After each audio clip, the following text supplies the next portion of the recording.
সফল কে? যে জান্নাতি। দুনিয়াতে আপনি অট্টালিকা বানাইছেন, 30 তালা বানাইছেন, 100 তালা বানাইছেন, বুর্জ খলিফা বানাইছে, এটা কি সফলতা নেই? হ্যাঁ, এটা কিসের সফলতা? 60-70 বছর হায়াতের জন্য এত কিছু, আমি বুর্জ খলিফা বানাইলাম আর কি। আল্লাহ আমি আব্দুল্লাহরে এমন তৌফিক দিয়েছি, আমি বুর্জ খলিফা একটা বানাইছি, বা আরো উপরে চলে গেলাম আর কি। কিন্তু মারা গেলাম নাফরমান হয়ে, কবর থেকে আযাব শুরু হইলো, চলে গেলাম জাহান্নামে, এটা কিসের সফলতা? 60-70 বছরের জন্য অনন্ত অসীম কালকে হারাই ফেললাম।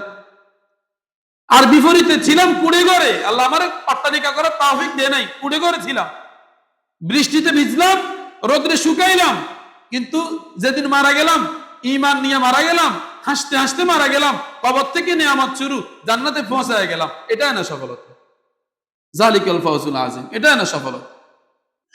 কুকুরে মালিক চিনে, কিন্তু আমি কি চিনি না? মালিক চিনি না।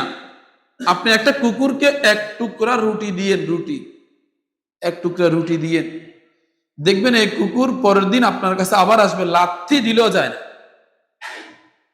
যারা কুকুর ফুসে তাদেরকে জিজ্ঞেস করিয়েন, যখন ঘরের ঢেলায় বসে থাকে, আঙ্গিনায় বসে থাকে, কখনো যদি মালিক লাথিও দেয়, এই কুকুর যায় না। সে মালিক চিনে। আমি কুকুরের চাইতে খারাপ কেন? কুকুরে মালিক চিনি, আমি মালিককে চিনি না। কুকুরে মালিক লাথি দিলেও যায় না, আর আমার মালিক আমাকে প্রত্যেক ওয়াক্তের জন্য 4 বার মাইক দিয়ে ডাকার পরেও আমি আল্লাহর ঘরে আসি, তাহলে আমি কুকুরের চাইতে খারাপ। শুকর, যাকে নাজিসুল আইন বলে, নাজিসুল আইন বুঝে? শুকর এমন একটা প্রাণী, এটার যদি কয়েক টন সার্ফ এক্সেল দিয়ে গোসল করানো হয়, এরপরও এটা পাক হবে না। এটা শরীরের সাথে যদি কোনো মানুষের শরীর লাগে, নাফাকের হুকুম। এজন্য শুকরকে বলা হয় নাজিসুল আইন। এই শুকর এটা নাফাক প্রাণী, এটাও নাকি ঘুম থেকে উঠার পর আল্লাহর কাছে দোয়া করে।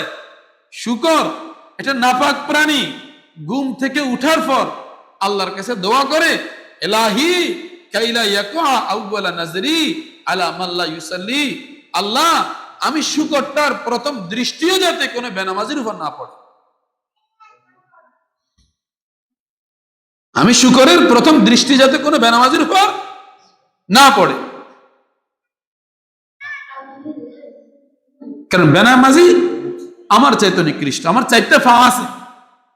আল্লাহ পাক কোরআনে বলছে বালহুম আদল, শুকর যেই আদম সন্তানকে আমি দিল দিয়েছি বুঝার জন্য, কিন্তু আমারে বুঝে না, চোখ দিয়েছি দেখার জন্য, আমারে দেখে না, কান দিয়েছি আমাকে শোনার জন্য, কিন্তু আমাকে শুনে না। বালহুম আদল, শুকর এই আদম সন্তানটা তোমার চাইতেও নিকৃষ্ট। খাতার মুসলমান না সবাই, সবাই তো খাতার মুসলমান, আইডি কার্ডের মুসলমান, জন্ম নিবন্ধনের মুসলমান। আসল মুসলমান কয়জন আছে?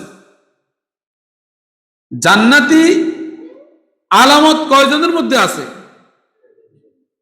জান্নাতি আলামত কয়জনের মধ্যে আছে? যদি আপনি গড় হিসাব করেন, 100-এর মধ্যে 99 জন পাওয়া যাবে যাদের মধ্যে জাহান্নামের আলামত ভাসতেছে, জাহান্নামের আলামত ভাসতেছে। এই যে জীবন মৃত্যুর একটা খেলা, এটা কেন? আল্লাযী খালাকাল মাউতা ওয়াল হায়াতা লিয়াবলুয়াকুম আইয়ুকুম আহসানু আমালা। জীবন মৃত্যুর খেলা কেন? আমাকে আপনাকে ভালো করার জন্যই তো। কয়জন ভালো হইলাম? আমার পাশের ভাইটা মারা গেল, আমি তো ভালো হইনি, কিন্তু শিখে নাই কিছু।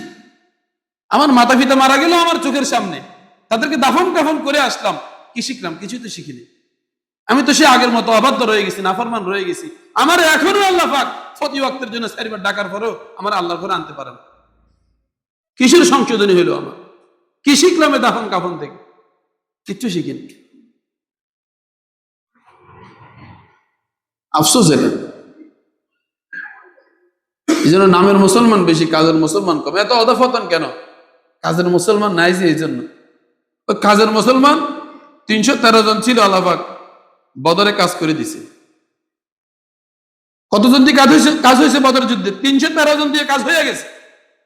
313 জন দিয়ে কাজ হয়ে গেছে।